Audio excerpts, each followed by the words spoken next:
కుమార్ సంచలన ఆరోపణలు చేశారు. మహిళా ఐఏఎస్ అధికారిని మంత్రి వేధిస్తున్నారని మీడియాలో కథనాలు వస్తున్నాయన్నారు. సీనియర్ ఐఏఎస్ అధికారులను వేధిస్తుంటే ఐపీఎస్ ఐఏఎస్ సంఘాలు ఏం చేస్తున్నాయని ప్రశ్నించారు. సమస్యలపై పోరాడుతున్న బీఆర్ఎస్ ను అడ్డుకట్టు వేయాలని ప్రభుత్వం చూస్తోందని కేసీఆర్, కేటీఆర్, హరీష్ రావు సహా పార్టీలోని సీనియర్ నేతలను జైలుకు పంపాలనే కుట్ర జరుగుతోందని ఆయన ఆరోపించారు. 2 సంవత్సరాల నుండి ఎన్నో సమస్యలతో కొట్టుమిట్టాడుతున్నారు.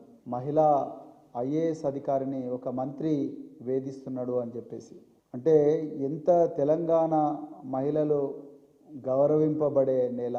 కేసీఆర్ గారు, ఆనాటి మంత్రివర్గము, ఆనాటి అధికారులు అందరూ కూడా చాలా జాగ్రత్తగా షీ టీంలు, అదేవిధంగా 15,000 మంది మహిళా పోలీస్ అధికారులను నియమించుకొని పిల్లలను, మహిళలను, వృద్ధులను కాపాడుకున్న ఈ నెలలో ఈరోజు కాంగ్రెస్ వాళ్ళు ఎక్కడికి దిగజార్చిందంటే, ఈరోజు మహిళా ఉన్నతాధికారులను, వాళ్లను మంత్రులు అత్యంత అసభ్యకరమైన రీతిలో వేధించే స్థాయికి తెలంగాణలో పరిపాలన దిగజారింది.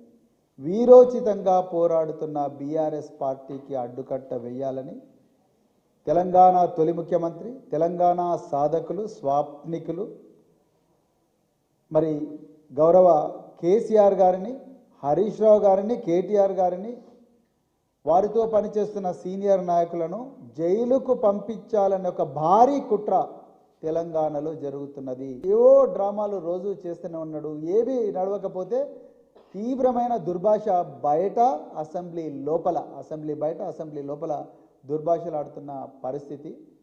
ఈరోజు మరి కేసీఆర్ గారిని, కేటీఆర్ గారిని, హరీష్ రావు గారిని అక్రమ కేసుల్లో, వాళ్ళతో పనిచేసిన సీనియర్ నాయకులు అక్రమ కేసుల్లో ఇరికించే ఒక భారీ కుట్ర ఈరోజు తెలంగాణలో జరుగుతున్నది.